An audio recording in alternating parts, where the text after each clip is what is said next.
ëllëg ngeen naan ñun de ñi ngi nekkoon ak Cheikh Al Hadj Adama moo doon suñu kilifa waaye xeewutoo ñu dañoo bàyyi la loolu lay bañ moo tax mu di leen xee moo tax ñi nga xam ne jàpp nañ ci buum gi nee na téye nañ ci buum goo xam ne du rewentiku mukk assumalang muy dagg walal mag ñi rek wa'tasimu bi hablillahi jami'an wala tatafarraqu ci alquran foofu lu ko génnee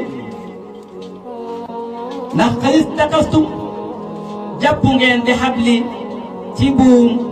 lan fi saama laha buum boo xam ne du rewentiku assumalang muy dagg li annaha buum googu xorwatun buum la alwusqa gu laa ji dëgër ila saat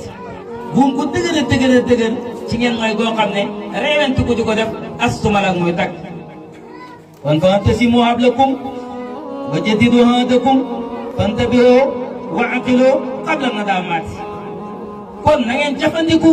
ci buum gi na ngeen xeesal seen kullëre gi dox seen diggante ak Cheikh Al Hadj Adama na ngeen yeewu na ngeen am xel njëkk réccu di ñëw xam nga réccu fan la nekk mooy yow man xiyam